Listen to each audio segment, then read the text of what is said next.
There is something strange happening in the tire industry.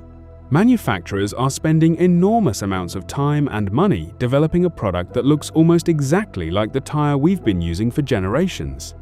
Same basic shape, same rubber exterior, same job, but inside, they've removed one of the most important parts completely: the air. A conventional tire isn't really a solid object. It is a carefully engineered container holding pressurized air. That pressure carries the weight of the vehicle while allowing the tire to deform against the road. It is an elegant solution, but it comes with a weakness that every driver knows. Puncture the container, and the whole system begins to fail.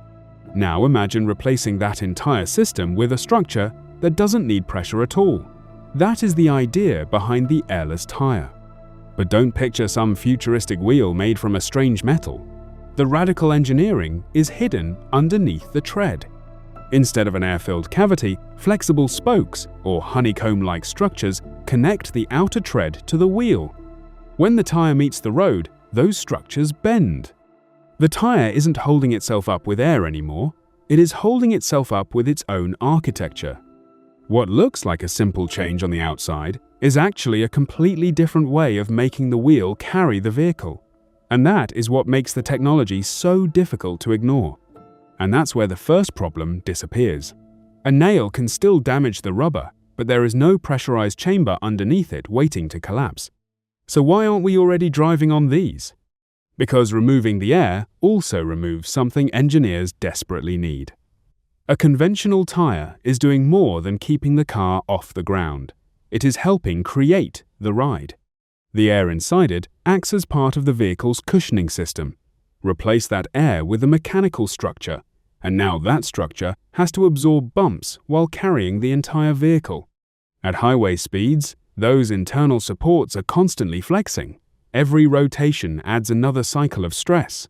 Heat builds up, materials, fatigue. So, the real challenge isn't building an airless tire.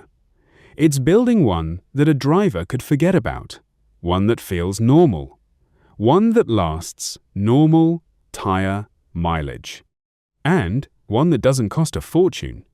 This is where China's role becomes particularly interesting. Chinese manufacturers are already producing airless and honeycomb-style tires for smaller vehicles and mobility applications. That doesn't mean passenger cars are about to lose their conventional tires tomorrow, but it does show that manufacturers are finding ways to turn the basic concept into something that can actually be produced and used. Because the history of technology is full of inventions that worked beautifully in a laboratory and went nowhere in the real world, the difficult step is almost always scale. China already has an enormous tire manufacturing industry and a deeply developed automotive supply chain. That gives companies working on airless designs an environment where unusual tire structures can be tested, refined, and manufactured at increasingly larger volumes. But there is still a much bigger opponent than any engineering problem: the conventional tire. It has had more than a century to become cheap, reliable, and extremely optimized. Factories know exactly how to make it. Drivers know how it behaves. Repair shops know how to replace it. An airless tire isn't competing against an unfinished technology. It's competing against one of the most mature products in the automobile. That's why this race could take years. The airless tire has to be better in enough ways to justify replacing something that already works remarkably well.